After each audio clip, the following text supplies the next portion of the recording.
আসসালামু আলাইকুম। আমি জাহেদ হাসান অন্তর। আজকে আমি লিনাক্স কমান্ড নিয়ে আলোচনা করব আপনাদের সাথে।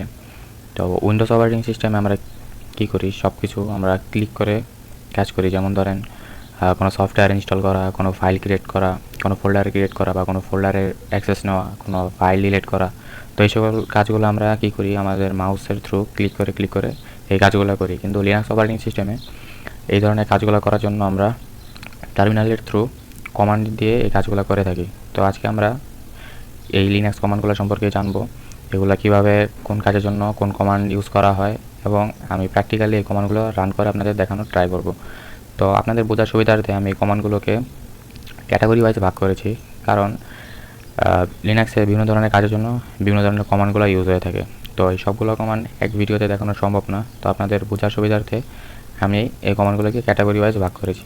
কোন কোন কাজের জন্য কোন কোন কমান্ড ইউজ হয়, তো সেই অনুযায়ী আমি এটাকে পার্ট বাই পার্ট ভাগ করছি। তো আজকে আমরা দেখব হচ্ছে যে নেভিগেশন অ্যান্ড ডাইরেক্টরি ম্যানেজমেন্টের জন্য কোন ধরনের কমান্ডগুলো ইউজ হয়ে থাকে। তো চলুন শুরু করি। তো ফার্স্টে যে কমান্ডটাই আছে সেটা হচ্ছে যে পিডাব্লিউডি। পিডাব্লিউডি এর ফুল ফর্ম হচ্ছে যে প্রেজেন্ট ওয়ার্কিং ডাইরেক্টরি অথবা প্রিন্ট কারেন্ট ডাইরেক্টরি, যেটাই বলি না কেন।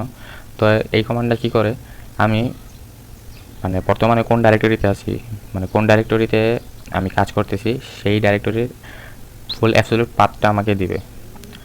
ঠিক আছে, চলুন আসলে প্র্যাকটিক্যালি দেখি।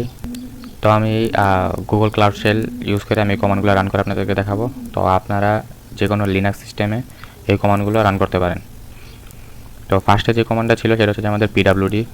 পিডাব্লিউডি কী করে, বর্তমানে যে ডাইরেক্টরিতে আসি সেই ডাইরেক্টরির লোকেশনটা আমাদেরকে দেয়, সেটা আমাদেরকে বলে যে কোন ডাইরেক্টরিতে আমি আসি।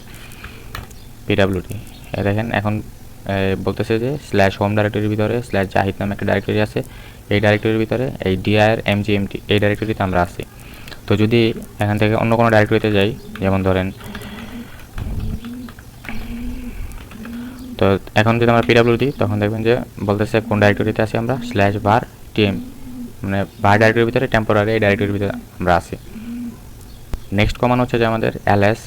এলএস হচ্ছে লিস্ট ডাইরেক্টরি কন্টেন্টস, অর্থাৎ কোনো একটা ডাইরেক্টরির ভিতরে কী কী কন্টেন্ট আছে, কী কী ফাইল আছে, আবার কোনো কী কী ফোল্ডার আছে, সেগুলো আর কি আমাদেরকে লিস্ট করে দেয়। এই এলএস কমান্ডের সাথে আমরা কিছু অপশন ইউজ করি এক্সট্রা কিছু ইনফরমেশনের জন্য, বা আমাদের যে রেজাল্ট আছে সেটাকে ম্যানেজেবল ওয়েতে বা একটু সুন্দরভাবে প্রিন্ট করার জন্য আমরা কিছু অপশন ইউজ করি। তার ভিতরে প্রথম যে অপশনটা হচ্ছে সেটা হচ্ছে যে ls-l। এটা কি করে, সেই কন্টেন্টগুলোর ডিটেলসে আমাদেরকে দেখায়।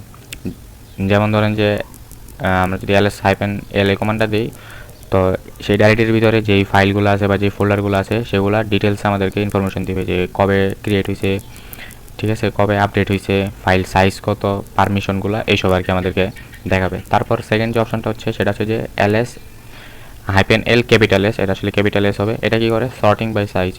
তো কন্টেন্টগুলো বড় থেকে ছোট, কন্টেন্টের সাইজ বড় থেকে ছোট আকারে আমাদেরকে সুন্দরভাবে সাজিয়ে দেয়।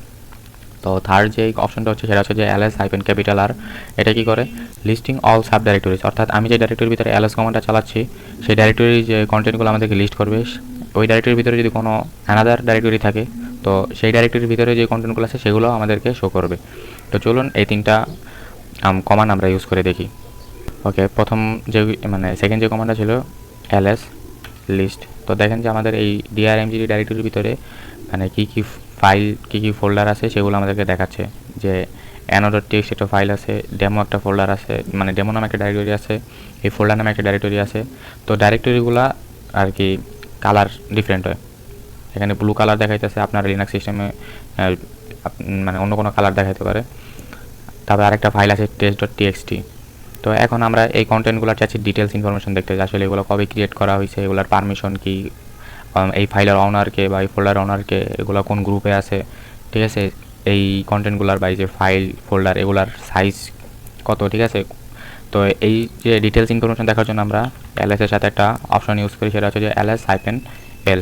এটা দিলে দেখবেন যে আমাদের ডিটেলসে ইনফরমেশন দিতেছে, আসলে কখন কবে ক্রিয়েট করা হয়েছে, ঠিক আছে, ফাইলের সাইজ কত, ইউজারকে, গ্রুপ কি, তারপরে পারমিশন কী কী পারমিশন আছে, এই সকল ইনফরমেশন আমাদেরকে দেখাইতেছে। এখানে একটা জিনিস লক্ষ্য করবেন, এই যে এটা হচ্ছে যে আমাদের ফাইল সাইজ, এগুলো হচ্ছে যে ফাইল সাইজ। তো এখানে দেখেন যে আমাদের এগুলো কিন্তু যে ফাইল সাইজ কিন্তু সর্টিং করে দেয় নাই, উল্টাপাল্টাভাবে আছে। একটা ছোট আছে, একটা বড়, তারপর আবার একটা ছোট, ঠিক আছে এরকম।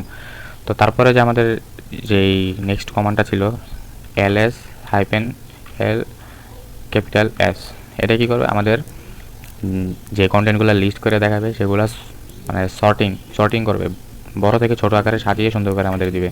এই দেখেন প্রথমে সবচেয়ে বড় যে মানে ডাইরেক্টরিটা আছে, সবচেয়ে বড় সাইজের যে কন্টেন্টটা সেটা আমাদেরকে দিল। তারপরে যেহেতু একই সাইজের তাই দুইটা পাশাপাশি রাখছে, তারপরে এর থেকে ছোটোটা দিল, তারপরে আবার এর থেকে আরও ছোটোটা দিল। তো এটা কি সুন্দরভাবে মানে যদি আমরা চাই যে আসলে বড় থেকে ছোট আকারে বড় থেকে ছোট সাইজের যে কন্টেন্টগুলো আছে, ফোল্ডারগুলো বা ফাইলগুলো, সেগুলো যদি দেখতে চাই তাহলে আমরা ls hyphen l capital S এই কমান্ডটা ইউজ করি। তারপরে যেই কমান্ডটা দেখছি সেটা হচ্ছে যে ls হাইফেন ক্যাপিটাল R, এটা কি করে লিস্ট সাব ডাইরেক্টরিজ। যেমন দেখেন ফার্স্টে আমাদের কী করতেছে যে এই ডাইরেক্টরির ভিতরে কোন ফাইল বা ফোল্ডার আছে সেগুলো আমাদেরকে দেখাইতেছে। তারপর অ্যানাদার মানে যেই ডাইরেক্টরিগুলো আছে সেই ডাইরেক্টরির ভিতরে আবার কী কী কন্টেন্ট আছে, ফাইল আছে, ফোল্ডার আছে, সেগুলো দেখাইতেছে। যেমন এখানে আমার একটা ডাইরেক্টরি ছিল ডেমো, এখানে এই ডেমো ডাইরেক্টরির ভিতরে কী কন্টেন্ট আছে সেটা দেখাইতেছে, যে ডেমো.txt একটা ফাইল আছে, hello.txt একটা ফাইল আছে, প্লাস আরও একটা ডাইরেক্টরি আছে এই ডেমো ডাইরেক্টরির ভিতরে সাব ডেমো নামে। তো এটা কী করতেছে আবার রিকার্সিভলি এই ডেমো ডাইরেক্টরির ভিতরে সাব ডেমো এই ডাইরেক্টরির ভিতরে কোন কোন মানে ফাইল বা ফোল্ডার আছে সেগুলো আবার দেখাইতেছে, যে এই সাব ডেমো ডাইরেক্টরির ভিতরে এই 01.txt 02.txt দুইটা ফাইল আছে। তারপর আবার আমাদের এখানে আরও একটা ডাইরেক্টরি ছিল আমাদের এই dir mgmt ডাইরেক্টরির ভিতরে ফোল্ডার নামে একটা ডাইরেক্টরি ছিল। তো এই ফোল্ডার ডাইরেক্টরির ভিতরে কী কী ফাইল আছে বা কী কী কন্টেন্ট ডাইরেক্টরি এইসব আছে এগুলো দেখাইতেছে, যে এই ফোল্ডার ডাইরেক্টরির ভিতরে dummy.txt অ্যান্ড sub.txt নামে দুইটা ফাইল আছে। তো দেখেন কি সুন্দর ম্যানেজেবল ওয়েতে আর কি আমরা মানে আমাদের কন্টেন্টগুলো লিস্ট করতে পারতেছি কোনো একটা ডাইরেক্টরির ভিতরে থাকা। ওকে, তারপর যে কমান্ড আছে সেটা হচ্ছে যে সিডি এর মানে হচ্ছে যে চেঞ্জ ডাইরেক্টরি, অর্থাৎ আমি একটা ডাইরেক্টরিতে কাজ করতেছি, এখন আমি এই ডাইরেক্টরি থেকে অন্য একটা ডাইরেক্টরিতে যাব। আমরা যে উইন্ডোজ অপারেটিং সিস্টেমে কী করি যে আমরা ক্লিক করে ফাইল ম্যানেজার থেকে মাউসের থ্রু অন্য একটা ডাইরেক্টরিতে শিফট করি, ব্যাক কমান্ড চাপ দিয়ে মানে ব্যাকে গিয়ে ডাবল ক্লিক করে আমরা ডাইরেক্টরিতে ঢুকি। কিন্তু লিনাক্সে টার্মিনালে কী হয় এই সিডি কমান্ড ইউজ হয়, যে সিডি কমান্ড দিয়ে আমরা যে ডাইরেক্টরিতে ঢুকতে চাচ্ছি সেই ডাইরেক্টরির ফুল পাথটা দেওয়া লাগবে, মানে এই ডাইরেক্টরির ফুল লোকেশনটা দেওয়া লাগবে। তারপরে এই সিডির সাথে আরও কিছু মানে কি বলে এগুলা অপশনও বলা চলে, যেমন সিডি ডট ডট অথবা ডট ডট স্ল্যাশ, এটা বোঝায় যে মুভ আপ ওয়ান ডাইরেক্টরি, অর্থাৎ আমি যে ডাইরেক্টরিতে আসি সেটা থেকে এক ডাইরেক্টরি ব্যাকে আসা। যেমন ধরে যে আমরা স্ল্যাশ ভার ডাইরেক্টরির ভিতরে টেম ডাইরেক্টরিতে আছি, এখন এই টেম ডাইরেক্টরি থেকে আবার ভার ডাইরেক্টরিতে যাব, তো তখন কী হয় যে এক ডাইরেক্টরি মুভ করার জন্য পিছনে সিডি ডট ডট অথবা সিডি ডট ডট স্ল্যাশ হয়। তো আমি যদি একাধিকবার মানে অনেকগুলো ডাইরেক্টরি মুভ করতে চাই তাহলে প্রতিবারই ডট ডট স্ল্যাশ এইভাবে যতগুলো চাই অতগুলো আমাদেরকে দিতে হবে। আর আরেকটা হচ্ছে যে সিডি, এটাকে বলে টিল্ডা সাইন। তো সিডি টিল্ডা দিলে কি হয় মানে আমরা ডাইরেক্ট আমাদের ইউজারের হোম ডাইরেক্টরিতে চলে যাই। তো চলুন এই তিনটা আমরা দেখি। তো এই ডাইরেক্টরির ভিতরে দেখেন আমাদের দুইটা ফোল্ডার আছে, ডেমো ফোল্ডার আর ডেমো নামে একটা ডাইরেক্টরি, ফোল্ডার নামে একটা ডাইরেক্টরি। তো সিডি দিয়ে কি চেঞ্জ ডাইরেক্টরি, তো আমরা এখন বর্তমানে আছি যে dir mgmt ডাইরেক্টরির ভিতরে। তো এই ডাইরেক্টরিটা চেঞ্জ করে আমরা চাইতেছি যে ডেমো ডাইরেক্টরির ভিতরে ঢুকবো। তো আমরা কী কমান্ড ইউজ করবো, সিডি কমান্ড, সিডি ডেমো। তো দেখেন আমরা এই ডাইরেক্টরি থেকে এই ডাইরেক্টরি চলে আসছি, মানে এই ডাইরেক্টরির ভিতরে ডেমো ডাইরেক্টরির ভিতরে আমরা চলে আসছি। যদি আমরা পিডাব্লিউ দিয়ে দেখি যে প্রেজেন্ট ওয়ার্কিং ডাইরেক্টরি, আমরা এখন কোন ডাইরেক্টরিতে আছি, স্ল্যাশ হোম ডাইরেক্টরি যাই ডাইরেক্টরির ভিতরে dir mg ডাইরেক্টরির ভিতরে ডেমো ডাইরেক্টরিতে আমরা আছি। তো এখন বলছিলাম কি যে আমরা এই মুভ আপ ওয়ান ডাইরেক্টরি মানে যে ডাইরেক্টরিতে আছি সেই ডাইরেক্টরি থেকে আবার পিছনে ডাইরেক্টরিতে যদি আসতে চাই তাহলে আমরা কী করি, এই সিডি ডট ডট এটা দিই। তো দেখেন আবার ডেমো ডাইরেক্টরি থেকে আমরা dir mg তে চলে আসছি। আবার এই ডাইরেক্টরি থেকে যদি আবার এক ডাইরেক্টরি পিছিয়ে যেতে চাই তাহলে আমরা কী করি, আবার সিডি ডট ডট, আমরা চাইলে সিডি ডট ডট অথবা সিডি ডট ডট স্ল্যাশ দুইটাই দিতে পারেন যে কোনো একটা। তো দেখেন আবার আমরা এক ডাইরেক্টরির পিছনে চলে আসছি, এখন আমরা ইউজারের হোম ডাইরেক্টরিতে আছি, স্ল্যাশ হোম জাহিদ। তো আরেকটা ছিল যে সিডি টিল্ডা, তো সিডি টিল্ডা, তো এখন আমরা আছি যে dir mgmt। তো সিডি টিল্ডা যখন দিব তো এটা ডাইরেক্ট আমরা কি আমাদের ইউজারের হোম ডাইরেক্টরি চলে আসছি। যদি পিডাব্লিউ দিয়ে দেখাই আপনাদেরকে, দেখেন স্ল্যাশ হোম ডাইরেক্টরির ভিতরে, স্ল্যাশ হোম ডাইরেক্টরির ভিতরে মূলত সিস্টেমে যতগুলো ইউজার আছে সেই সকল ইউজারের ডাইরেক্টরি থাকে, ওই প্রতিটা ওই ডাইরেক্টরিগুলোর ভিতরে ওই ইউজারের সকল ফাইল ফোল্ডার এসব আর কি থাকে। তো আমরা এখন বর্তমানে এই জাহিদ ইউজারের এই তার হোম ডাইরেক্টরির ভিতরে আমরা আছি।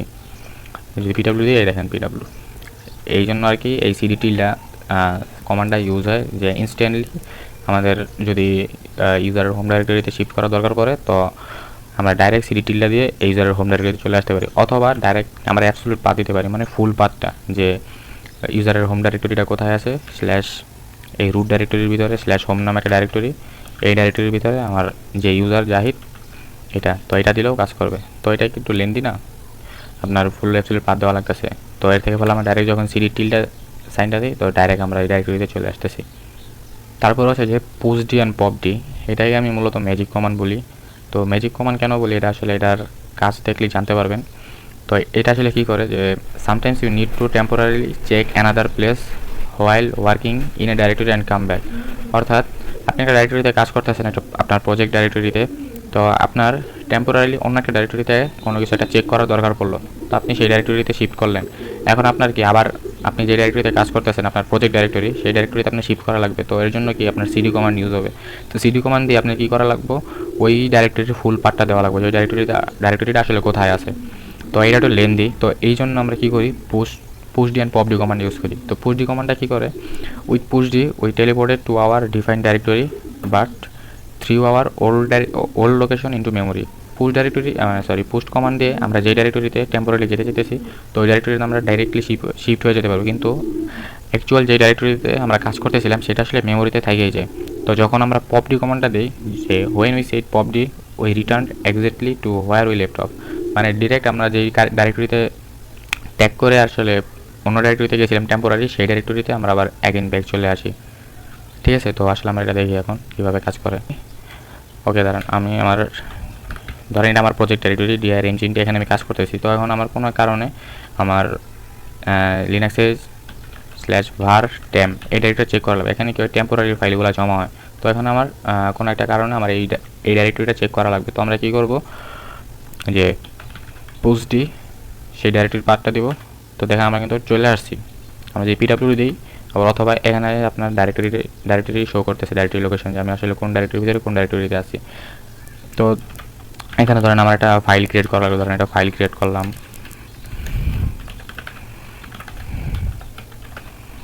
একটা ফাইল ক্রিয়েট হলো। তো আমার কাজ চাই এখন আমার কি, আমার আবার এই যে ডাইরেক্টরি থেকে আমি আসছি আমার ওই ডাইরেক্টরি আবার অ্যাগেন ব্যাক করা লাগে, কারণ ওটা আমার প্রজেক্টের ডাইরেক্টরি, ওখানে আমি মেন কাজ করতেছিলাম। তো এখন কী করবো, পপ ডি কমান্ড দেবো। দেখেন সরাসরি আমি আবার কিন্তু এই ডাইরেক্টরিতে চলে আসছি, আমার যে প্রজেক্ট ডাইরেক্টরি সেই প্রজেক্ট ডাইরেক্টরিতে। যদি এই কমান্ডগুলো ইউজ না করতাম তাহলে কী করতে হতো, তাহলে আমাদের ফুল পাথ দিয়ে এভাবে সিডি দিয়ে যাওয়া লাগতো, আবার ওই ডাইরেক্টরিতে আমার আগের ডাইরেক্টরিতে যদি আমার ব্যাক যাওয়া লাগতো তাহলে কী করতাম, আবার ফুল অ্যাবসলিউট পাথ দেওয়া লাগতো সিডি হোম ডাইরেক্টরির ভিতরে, আমার যে ইউজার ডাইরেক্টরি সেটার ভিতরে, আমার যে প্রজেক্ট ডাইরেক্টরি সেটা দিয়ে এইভাবে যাওয়া লাগতো। তো এটা একটু লেন্দি প্রসেস, তো এই জন্য এই popd and pushd কমান্ডটা ইউজ হয়। তো এটাকে এই জন্য আমি ম্যাজিক কমান্ড বলি। এরপর হচ্ছে যে আমরা ডাইরেক্টরি ভিতরে থাকা কন্টেন্ট লিস্ট করা দেখলাম, কোন ডাইরেক্টরিতে আছে সেইটা বের করার কমান্ড দেখলাম, ডাইরেক্টরি চেঞ্জের কমান্ড দেখলাম, কিছু ম্যাজিক কমান্ডও দেখলাম। তো এখন হচ্ছে যে আমাদের ডাইরেক্টরি ক্রিয়েট করার পালা। ওকে, তো এখন আমরা কীভাবে ডাইরেক্টরি ক্রিয়েট করবো, কোনো একটা ফোল্ডার ক্রিয়েট করবো। তো এর জন্য কমান্ড ইউজ হয় যে mkdir মানে হচ্ছে মেক ডাইরেক্টরি। mkdir দিয়ে আপনার ডাইরেক্টরি নেম দিতে হবে। তো mkdir দিয়ে যখন আপনি ডাইরেক্টরি নেম দেবেন তখন আসলে আপনার ডাইরেক্টরি ক্রিয়েট হয়ে যাবে। তো দেখি কমান্ড প্র্যাকটিক্যালি। তো এখানে দেখেন কী কী ডাইরেক্টরি অ্যান্ড ফোল্ডার ডাইরেক্টরি আর ফাইল আছে। তো আমি এখানে আরেকটা ডাইরেক্টরি ক্রিয়েট করি mkdir নিউ। তো ডাইরেক্টরি ক্রিয়েট হয়ে গেছে, যদি আমি এখন দেখি তো দেখেন এই যে নিউ নামে একটা ডাইরেক্টরি ক্রিয়েট হয়ে গেছে। আমি চাইলে একসাথে অনেকগুলো ডাইরেক্টরি ক্রিয়েট করতে পারি, যেমন ধরেন যে mkdir নিউ 1 নিউ, মানে স্পেস দিয়ে এগুলোকে ডিভাইড করা লাগবে, নিউ 3 নিউ 4। এখন যদি দেই দেখেন নিউ 1 নিউ 2 নিউ 3 নিউ 4, আমাদের 4টা ডাইরেক্টরি ক্রিয়েট হয়ে গেছে। তো এখন আরেকটা হচ্ছে যে আমি যদি এমন কোনো ডাইরেক্টরি ক্রিয়েট করি যেটার মাঝখানে স্পেস আছে, তো তখন সেটা কী করবো, যেমন ধরেন যে mkdir হ্যালো ওয়ার্ল্ড, মানে আমি চাইতেছি যে হ্যালো ওয়ার্ল্ড নামে একটা ডাইরেক্টরি ক্রিয়েট করতে। তো ডাইরেক্টরিতে স্পেস থাকবো। তো তো যদি এইভাবে দিই তখন কি হ্যালো আর ওয়ার্ল্ড দুটো আলাদা আলাদা ডাইরেক্টরি ক্রিয়েট হবে। যখন ধরেন এই যে হ্যালো একটা ডাইরেক্টরি ক্রিয়েট হয়েছে, ওয়ার্ল্ড একটা ডাইরেক্টরি ক্রিয়েট হয়েছে। তো এখানে এটা এড়ানোর জন্য আমরা কি করি, আন্ডারস্কোর বা হাইপেন ইউজ করি, অথবা আপনি যদি চান যে আসলে না আমাদের ডাইরেক্টরির নেমের ভিতরে স্পেস থাকবে, তো সেখানে আপনার কি ইউজ হয়, সেখানে আপনার ইউজ করতে হবে ডাবল কোটেশন। এখন দেখেন হ্যালো ওয়ার্ল্ড, এখন দেখেন এই হ্যালো ওয়ার্ল্ড নামে একটা ডাইরেক্টরি ক্রিয়েট হয়েছে, এই যে হ্যালো ওয়ার্ল্ড। আমি ডাইরেক্টরি যেতে চাই, তো আমাদেরকে এই আমার ডাবল কোড দিয়েই দিতে হবে হ্যালো ওয়ার্ল্ড। এই যে দেখেন হ্যালো ওয়ার্ল্ডে চলে আসছি। তো এরপর কমান্ড হচ্ছে যে আমাদের ফোল্ডার ক্রিয়েট করা শিখলাম, এখন আমাদের ফোল্ডার ডিলিট করা বা ফাইল ডিলিট করার কমান্ড সম্পর্কে জানতে হবে। তো এই জন্য আমরা যে কমান্ড ইউজ করি কোনো একটা ফাইল ডিলিট করা বা কোনো একটা ফোল্ডার ডিলিট করা, সেখানে আমরা আরএম কমান্ড ইউজ করি। আরএম এর মিনিং হচ্ছে যে রিমুভ। তো এটার সিনট্যাক্স হচ্ছে যে এই আরএম কমান্ড দিয়ে আপনার ফাইল নেম দিতে হবে অথবা ডাইরেক্টরি নেম দিতে হবে। আপনি চাইলে বিভিন্ন অপশনও ইউজ করতে পারেন। তো এখানে আরেকটা অপশন আছে আরএম হাইপেন আর, এটার মানে হচ্ছে যে remove A directory and contents, অর্থাৎ আমি একটা ডাইরেক্টরি ডিলিট করতে চাইতেছি অ্যান্ড দেন ওই ডাইরেক্টরির ভিতরে থাকা যে কন্টেন্টগুলো আছে সেগুলোও ডিলিট করতে চাইতেছি। তো তখন আরএম হাইপেন আর এই কমান্ডটা ইউজ হয়। তো চলুন আমরা দেখি। তো আমি একটা ডাইরেক্টরি ডিলিট করি। আচ্ছা, ফার্স্ট টাইম একটা ফাইল ডিলিট করি, যেমন rm no.txt। ওকে, রিমুভ হয়ে গেছে, দেখেন এটা কিন্তু এখানে আর নাই। তো একটা ডাইরেক্টরি ডিলিট করি rm কোন ডাইরেক্টরি, ধরেন যে এই ওয়ার্ল্ড, এই ডাইরেক্টরিটা। তো এখনও বলতেছি কি যে ওয়ার্ল্ড একটা ডাইরেক্টরি, তো rm দিয়ে কিন্তু আমরা একটা ফাইল ডিলিট করলাম এই সেমভাবেই। তো এই সেমভাবেই কিন্তু আমরা আবার এই ফোল্ডার ডিলিট করতেছি। তো এখানে এটা কাজ করবে না। এখানে আমরা দুই ধরনের মেথড ইউজ করতে পারি। একটা হচ্ছে যে rmdir, এটা মানে হচ্ছে রিমুভ ডাইরেক্টরি। এটা যদি দেই তাহলে আমার ডাইরেক্টরি ডিলিট হয়ে যাবে। দেখেন ওয়ার্ল্ড কিন্তু ডাইরেক্টরি নেই। আমি যদি চাই যে rm দিয়ে ডাইরেক্টরি ডিলিট করতে, তাহলে কি হয়, rm হাইপেন d দিয়ে, যেমন দেখেন কিন্তু হ্যালো ডাইরেক্টরি নেই, ওয়ার্ল্ড ডাইরেক্টরিও নেই, ঠিক আছে, আপনার কিন্তু রিমুভ হয়ে গেছে। তো এখন আমি চাইতেছি যে এই ডেমো ডাইরেক্টরিটা ডিলিট করতে। তো ডেমো ডাইরেক্টরির ভিতরে কিন্তু আমার কন্টেন্ট আছে। আমি যদি দেখতে চাই যে ls ডেমো করি, তাহলে আমার এই ডেমো ডাইরেক্টরির ভিতরে কিন্তু কন্টেন্ট আছে, ডেমো.txt, hello.txt একটা ফাইল আছে, আবার সাব ডেমো একটা ডাইরেক্টরি আছে। তো যদি আমি এটা ডিলিট করতে চাই, এটা যদি rm হাইপেন d দিয়ে যদি ডিলিট করি, ডিলিট হবে না, কারণ rm হাইপেন d এই কমান্ডটা তখনই আপনার ওয়ার্ক করে যখন আপনার ডাইরেক্টরির ভিতরে কোনো কন্টেন্ট নেই বা আপনার ডাইরেক্টরিটা এমটি, ঠিক আছে। কিন্তু আমার এই ডেমো ডাইরেক্টরি কিন্তু এমটি না। এই ডেমো ডাইরেক্টরির ভিতরে আমার কন্টেন্ট আছে, আমার ডেমো.txt একটা ফাইল আছে, hello.txt একটা ফাইল আছে, সাব ডেমো একটা ডাইরেক্টরি আছে, এই ডাইরেক্টরির ভিতরে আবার ফাইল আছে। তো এখন আমি যে কি কমান্ড ইউজ করব, rm হাইপেন আর ডেমো যদি দিই কিন্তু ডিলিট হয়ে গেছে। এই আর মানে কি, রিকারসিভলি, অর্থাৎ ওই ফোল্ডারের ভিতরে যত ফাইল আছে ডিলিট করার পর আবার যদি কোনো ডাইরেক্টরি থাকে, সেই ডাইরেক্টরির ভিতরে যদি কোনো কন্টেন্ট থাকে সেগুলো আবার ডিলিট করবা, মানে রিকারসিভলি কন্টিনিউয়াসলি করতে থাকবে এই কাজটা। আমরা দেখেন ডেমো কিন্তু ডাইরেক্টরি নাই, ডেমো ডাইরেক্টরি ডিলিট হয়ে গেছে। এখন আরেকটা, অনেক সময় কোনো ফাইল ডিলিট করতে গেলে আমাদেরকে সেটা মানে ডিলিট করতে দেয় না, মানে যদি কোনো একটা সিস্টেম ফাইল হয়ে থাকে বা অ্যানাদার কোনো একটা ফাইল হয়ে থাকে, তো সেখানে আমরা কি করি, rm হাইফেন f এটা ইউজ করি। এটার মানে হচ্ছে ফোর্সফুলি, মানে তাকে ডিলিট করতেই হবে, মানে ওকে ফোর্স করি ডিলিট করার জন্য, ঠিক আছে। তো তখন আমরা এই rm দিয়ে হাইফেন f এই কমান্ডটা ইউজ করি। ওকে, এরপর আর মাত্র দুইটা কমান্ড বাকি আছে, সেটা হচ্ছে যে সিপি আর হচ্ছে এমবি। সিপি মানে হচ্ছে যে কপি, অর্থাৎ আমি একটা ফাইল কপি করতে চাইতেছি বা একটা ডাইরেক্টরি কপি করতে চাইতেছি কোনো একটা আমার সিলেক্ট করার ডেস্টিনেশনে, তো তখন আসলে এই সিপি কমান্ডটা ইউজ হয়। তো এটার সিনট্যাক্স হচ্ছে যে সিপি দিয়ে আপনি যেই সোর্স থেকে যেই ফাইলটা মানে কপি করতে চাইতেছেন সেই সোর্সের পাথ দেওয়া লাগবে ওই ফাইল সহকারে বা ফোল্ডার সহকারে, প্লাস আপনার ডেস্টিনেশন দেওয়া লাগবে। অ্যান্ড সেম এই মুভের ক্ষেত্রেও, এই মুভ দিয়ে ওই আমি ডাইরেক্ট, আমরা উইন্ডোজে যেটাকে বলি কাট, যে একটা ফাইল ডাইরেক্ট ওখান থেকে কাট করে অন্য একটা ডাইরেক্টরিতে শিফট করে দিতেছি। তো লিনাক্সে আমাদের এমবি কমান্ড ইউজ হয়, এমবি মানে মুভ। তো মুভ, যেই ফাইলটা বা ডাইরেক্টরিটা মুভ করবো সেটার সোর্স দেওয়া লাগবে ফার্স্টে, তারপর যেখানে আমি মুভ করতে চাইতেছি সেটার ডেস্টিনেশন দেওয়া লাগবে। তো চলেন এই সিপি আর এই এমবি কমান্ড দুইটা দেখি। এখানে দেখেন test.txt একটা ফাইল আছে, আর আমি আপনাদেরকে এই ফোল্ডারে ডাইরেক্টরিতে কন্টেন্ট দেখাই। যে দেখেন এই ফোল্ডার ডাইরেক্টরির ভিতরে ধামি .txt সাব .txt দুইটা ফাইল আছে। এখন আমি চাইতেছি যে সিপি এই টেস্ট.txt-টাকে এই ফোল্ডার ডাইরেক্টরির ভিতরে কপি করতে। তো আমাদের কি করতে হবে, ফুল পাথটা দেওয়া লাগবে। যে হোম মানে ফুল পাথ কখন দেওয়া লাগবে, আপনি যেই ডাইরেক্টরির ভিতরে মানে কমান্ডটা ইউজ করতেছেন, যেই ফাইলটা কপি করতে চাইতেছেন সেই মানে ফাইলটা যদি আপনার কারেন্ট ডাইরেক্টরিতে থাকে তাহলে ফুল পাথ দেওয়া লাগবে না। আর যদি ওই ফাইলটা যদি অন্য কোনো ডাইরেক্টরিতে থাকে, আপনি যেখানে কাজ করতেছেন ওয়ার্কিং ডাইরেক্টরি সেটা অন্যটা হয়, তাহলে আপনার অ্যাবসলিউট পাথ দেওয়া লাগবে, মানে ফুল পাথটা দেওয়া লাগবে, ফুল লোকেশনটা। তো সিপি দিয়ে আমার হোম ডাইরেক্টরির ভিতরে জাহিদ এই ডাইরেক্টরির ভিতরে এই DIRMGT এই ডাইরেক্টরির ভিতরে এই test.txt এটাকে কপি করতে চাইতেছি কোথায়, ফোল্ডার।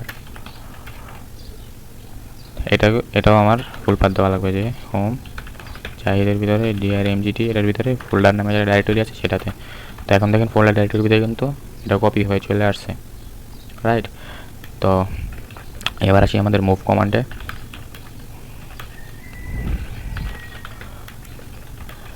তো আমি চাইতেছি যে dummy.txt-টাকে কাট করে আমাদের DIRMGT এই ডাইরেক্টরির ভিতরে নিতে। তো কী করবো, আমাদের এই মুভ, যেহেতু আমি মুভ কমান্ডটা যেই কারেন্ট ডাইরেক্টরিতে চালাচ্ছি, প্লাস আমি যেই ফাইলটা মুভ করতে চাইতেছি সেটাও আমার এই কারেন্ট ডাইরেক্টরিতে আছে, সেই জন্য আমাদের কোনো অ্যাবসলিউট পাথ দেওয়া লাগবে না, ডাইরেক্ট এটা দিলেই হবে। কারণ এই ফাইলটা আমি যে কমান্ডটা যেখানে চালাইতেছি ওই ফাইলটা তো ওই ডাইরেক্টরিতেই আছে, আমার তো অন্য কোনো ডাইরেক্টরিতে নাই যে আমার ফুল পাথটা দেওয়া লাগবে। তো আমি চাইতেছি এই dummy.txt-টাকে কাট করে এই DIRMGT-তে এই ডাইরেক্টরির ভিতরে নিয়ে যাব। তো এখন এই DIRMGT-র ফুল পাথটা দেওয়া লাগবে।